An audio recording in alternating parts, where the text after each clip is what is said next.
was scared when he was already coming to my side. I was scared because he was ready to slap me. I was like, yeah. For the first time I received slap in the since 9 years ago that I've been planning events. I want to collect slap as something. He gave the bouncer like a punch. And you know the man, when he came inside and he saw me, he was ready to slap me. I had to just go and hide. And you know, he was ready. He was very, very angry. He was ready to slap me. My God. He was ready to slap me that day. So I had to like hide because it's the event planner that is in trouble. Hey beautiful people, welcome back to Nigerian Weddings Arena, and you're welcome to our show, Let's Talk Weddings. So on this show, we basically talk about everything and anything in between that space of weddings, your event planners, you know, issues in the wedding industry, issues that you even face as a wedding planner or decor, anybody that is part of the event industry as well. So that's what we basically cover in Let's Talk Weddings. On Let's Talk Weddings. Yeah. So in this video, guys, so we actually started something called Fire Questions. So it's basically us asking each other questions. So she doesn't know the questions I'm going to ask her. And you don't know mine too. Yeah, so it's just going to be us answering on the spot. Yeah. So me, I have about 4 questions. I don't know, how many questions do you have? I have about 3 to 4. Let's see. Okay. You never had an argument with a vendor at your... No, I didn't have an argument with a vendor, but I had an argument with a guest. Oh, okay. I had a wedding it was a strictly by highway wedding. I guess the bride forgot to send one of our uncle's name to me, and you know, I told the bouncers that anyone without the access card cannot enter. That I'm not around. The event planner is not around, because that's when they'll be saying, "Where is the event planner?" I'm not around. So the bouncer did not allow our uncle and one of his friends to enter inside, and they were asking of the event planner. At the end of the day, I showed up, and you know, the bouncer was. They stayed at the entrance. They don't want him to enter. I know this man got angry. I think he's a Benin man or so. He gave the bouncer like a punch. And you know the man, when he came inside and he saw me, he was ready to slap me. I had to just go and hide. And you know, he was ready. He was very, very angry. He was ready to slap me. Oh my God. He was ready to slap me that day. So I had to like hide, because it's the event planner that is in trouble. So did you tell the bouncer to let him in? Yeah, we had to like let him in with his friends. He created a scene, a big scene. He was ready to slap me that day. He even got injured, he himself, because the bouncer was, you know, the bouncer was trying to like prevent him from entering, and I think he used his head to like hit the door or something. He punched the bouncer. But I mean, the bride has parents. Yeah, the bride has parents. So why didn't the uncle call the parents? Our parents were not. I think our parents were in the church. And you know, the next day, the bride actually apologized. The bride sent a message to me. You would have waited now. That's the bride sent a message to me that she's so sorry for what happened yesterday. She actually apologized about that. In fact, I was scared when he was already coming to my side. I was scared because he was ready to slap me. I was like, yeah. For the first time, I received slap in the since 9 years ago that I've been planning events. I want to collect slap as souvenir pack. I'm sorry, but I'm not sorry. That man is at fault. Wow. I'm like 100%. Like, it's a strictly by invitation wedding. And you know, when it comes to strictly by invitation wedding, you will not face the bouncer. You'll be looking for event planner. What does the event planner has to do with a strictly by highway wedding? The event planner does not have any business with it. You know, so far as you have your access card, you should be able to enter. You know, Nigerians who can be very emotional and sentimental. So when they see the event planner, she will allow them to enter inside.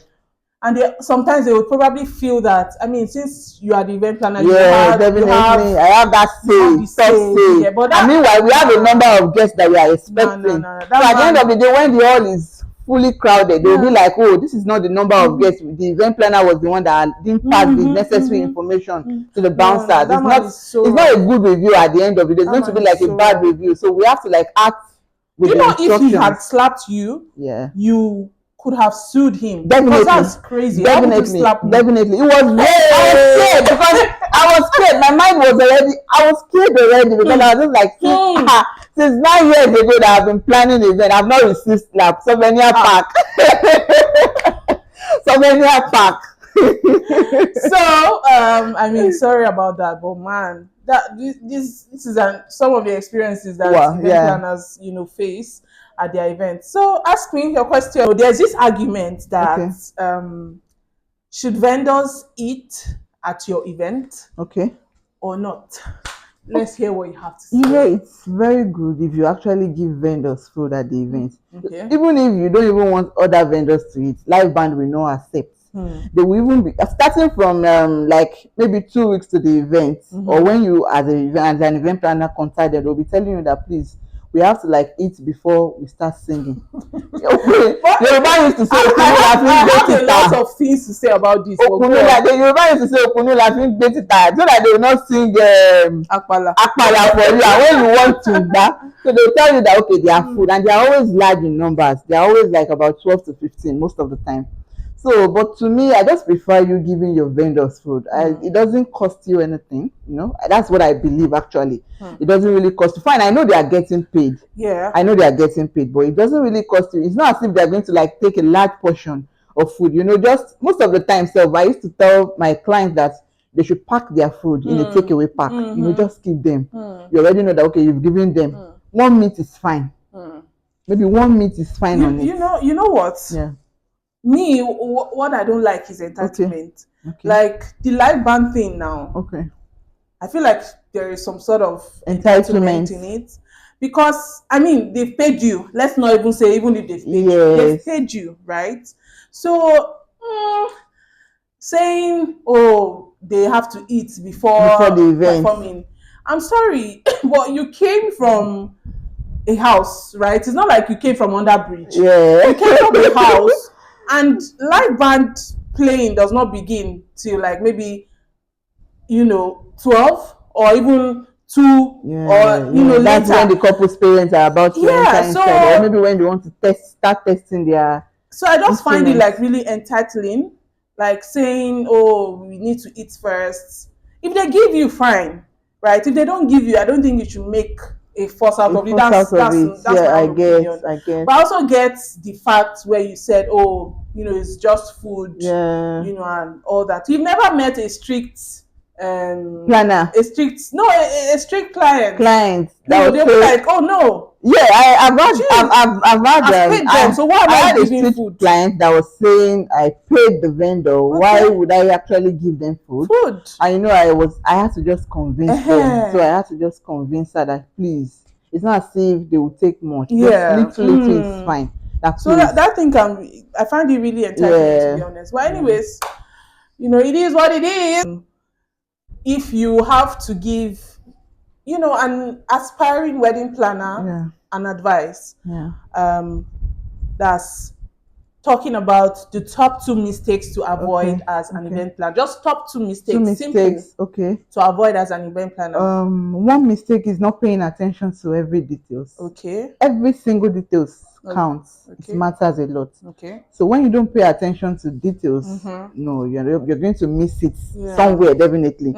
Then the second part is, don't say, okay, I want to deal with a couple alone. I don't want to deal with the couple's parents. You have to find a balance. Yes, find a balance between the couple, even if possible, their siblings as well too. Just find a balance, because you might actually please the couple and you might not please their parents. To make your job easier. Definitely. Even. So just find a balance. That's just it. Okay. Fair. So the second question, between, if you want to okay, I know you're married, but if you want to maybe your siblings are getting married or you have anyone getting married, between a live band and a DJ, which would you prefer? And why would you prefer that person? Woo! Can't we have the two? But anyways, you can have the two, but there will be a particular person, maybe the DJ that you actually so much enjoy most, or the live band. So the thing is, speaking for myself and speaking for my siblings, I think we would prefer a DJ. Speaking for my, but speaking for my parents, I think they will prefer live band. To be honest. So that's why I'm like the live two. Band. At my wedding we had the two as well. Yeah, definitely. So. It's always good to have the two, but most of the time, some guys will tell you, I prefer the live band. I want to dance. Alujo, Tumba. Yeah. So for my siblings and I would definitely choose like DJ. But parents, live band. Instagram. There's this particular blogger that used to add to cart. Add to cart. I know her. So what's her name? It's not Ashaibi Africa. She's always adding cute and handsome men to cart every time. In fact, just protect your man from Ashaibi Africa. I wonder. Protect your man from Ashaibi Africa. She's always adding to cart, like back to back, cute and handsome men to cart. I don't know when the cart will be full. At this point, the cart should be overflowing. He was among one of our men then, but he's married now. So did she remove him from cart? Angle. She used to